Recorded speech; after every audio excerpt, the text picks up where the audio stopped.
বিরোধী দলনেতা হিসাবে বলতেন আমি সব জানি, কিন্তু আমি কিছু করতে পারছি না, আমি বিরোধী দলনেতা। আমরা বলেছিলাম স্বাগত জানাই, বাংলার উন্নয়ন করুন। আজকে প্রথম 30 দিন বলেছিলাম, তারপরে 60 দিন, তারপরে 90 দিন, 100 দিন হয়ে গেল। তারাপীঠে আগুন লাগলো এবং কলকাতা শহরে প্রচুর আগুন লেগেছে। তখন দেখতাম তৃণমূলের সময় তিনি মমতা বন্দ্যোপাধ্যায়ের সঙ্গে একসঙ্গে বেঞ্চে বসে থাকেন। বিরোধী দলনেতা হিসাবে আমি তাকে কোনোদিন এসে বেঞ্চিতে বসে থাকতে দেখিনি। এবং মুখ্যমন্ত্রী হিসাবে তারাপীঠের যখন এই ঘটনা দেখলেন, আপনি কলকাতা শহর, আপনি কলকাতা থেকে বিধায়ক করেছেন, আপনি ভাবলেন না এখানে যে হয়েছে চলছে। এবং আপনারা প্রত্যেকে জানেন যে তারাতলার ঘটনা ঘটার পর তারা বললেন যে বিল্ডিং অডিট হবে। অডিট করার পর কটা পেয়েছে? 10টা পেয়েছে?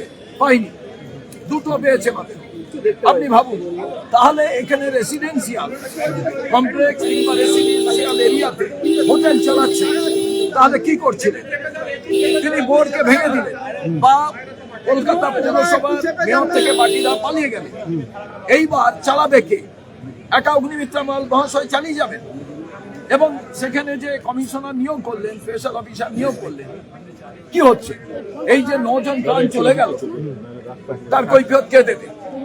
এবং সল্টলেকের ভেতরে এক মহিলাকে পুলিশ রেপ করেছে, ওটা একটা ঘটনা গেল। একটা কথা, এই যে আগুন লাগার একের পর এক আগুন, পূর্বতন সরকারে হোক বা বর্তমান সরকার হোক, যে ঘটনার পরে সিট গঠন হয়, তদন্ত কমিটি গঠন হয়, কিন্তু আপাতত কি কোনো রকম কোনো উন্নতি কিছু নয়। তারা তো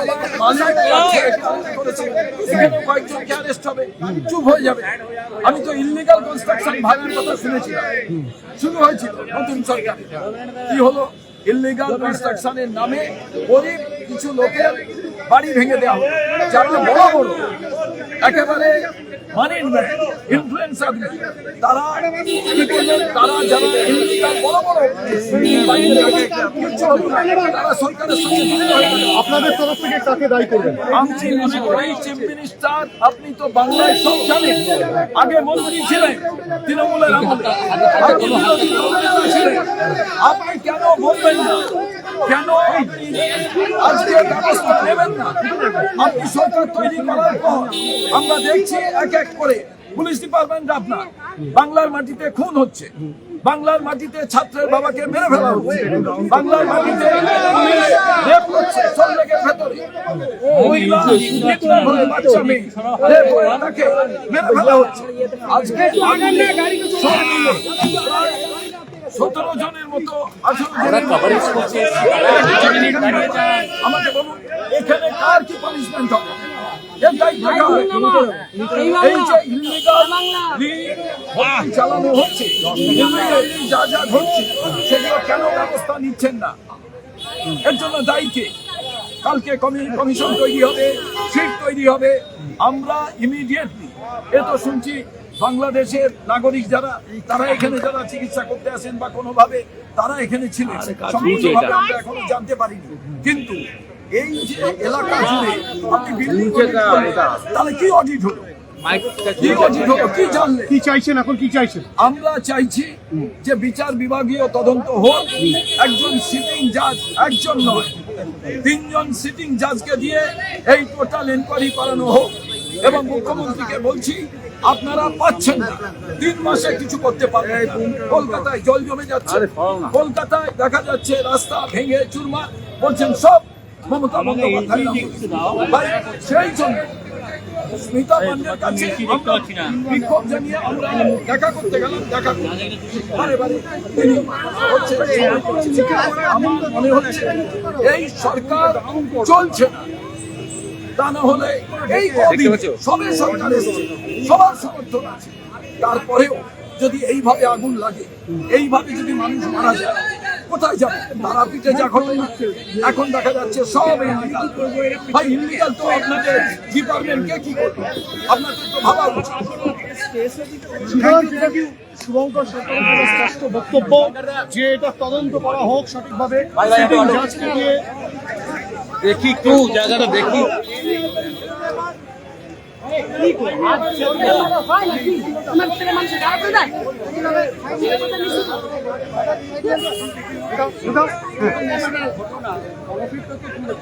এইরকম রাখবে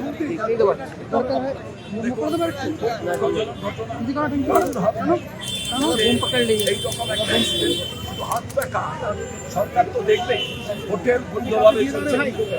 কেউ সিভিল কমপ্লেক্সে হোটেল যদি চালাচ্ছে, এবং সেখানে যে অগ্নি নির্বাপক ব্যবস্থা আছে, সেখানে ফায়ার ব্রিগেড, সেখানে অডিট হয় কিনা, সেখানে কারা রক্ষণাবেক্ষণ করছে। 3 মাস সরকার হয়ে গেল। প্রথমে এইগুলো তো শুভেন্দুবাবু জানেন না তা নয়, দীর্ঘদিনের অভিজ্ঞ রাজনীতিবিদ, তিনি তো জানেন। এই তৃণমূল সরকারের তিনি 9.5 বছর মন্ত্রী ছিলেন, ঠিক আছে। তো সেই তিনি যখন তার এই অভিজ্ঞতা আছে, তিনি মুখ্যমন্ত্রী হওয়ার সঙ্গে সঙ্গে তিনি একটা সার্কুলারে সমস্ত এই বেনিয়মকারী যে হচ্ছে ব্যবসা প্রতিষ্ঠানে যারা ব্যবসা চালাচ্ছে সেগুলোকে বাতিল করতে পারতেন, তাহলে এইভাবে প্রাণ যেত না। আমি বলছি না একদিনে তিনি করে ফেলতে পারতেন, কিন্তু কাউকে এটা ভাবা উচিত ছিল যে এই রকম ঘটনা তো কলকাতায় প্রথম ঘটছে তা নয়। তারা চলার ঘটনা দেখে তার ভাবা উচিত ছিল যে আমাকে প্রিকশন নিতে হবে, এবং সেই প্রিকশনটা এভাবে নেওয়া প্রয়োজন। কলকাতা পৌরসভা একেবারে দেখা যাচ্ছে পঙ্গু হয়ে গেছে, জল জমে যাচ্ছে, কেউ পরিষ্কার করার নেই। এবার দেখা রাস্তাঘাট খারাপ, বলছে আগের সরকার খারাপ করেছিল তাই তারা বিদায় নিয়েছে। বাট আপনাদের তো নিয়ে এসছে, আপনারা তো ছোট ফুল থেকে বড় ফুলে এসছেন, আপনাদের তো দেখা প্রয়োজন সারা বাংলা জুড়ে। এবং তারাপীঠের ঘটনার পর আরো অ্যালার্ট হয়ে যাওয়া ছিল, উচিত ছিল কলকাতা শহর বা বিভিন্ন জেলায়। আপনারা তা করলেন না। পরিণামে এই দেখুন, এই ফ্ল্যাটগুলো তো বাসিন্দাদের রেসিডেন্সিয়াল ফ্ল্যাট, সেখানে হোটেল চালাচ্ছে কেউ জানে না।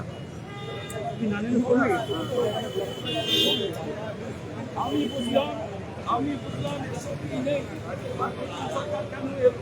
আগের সরকারের মানুষ তারা আমি তো এসেই এসব প্রথম কি করি কি করলেন যে বিল্ডিং অডিট হবে, দুটো মাত্র হচ্ছে ইলিগাল পাওয়া গেছে, তা বাদে তো পাওয়া যায়নি। কিন্তু এখানে এসেই আপনার গেস্ট হাউস, হোটেল, আপনার সেখানে এসব কি করতে পারতেন। কদিন লাগবে আমাকে বলুন। একটা থানাকে বলে দিলে সেই থানা আপনাকে রিপোর্ট দিয়ে দিত, থানা তো আপনার আন্ডার।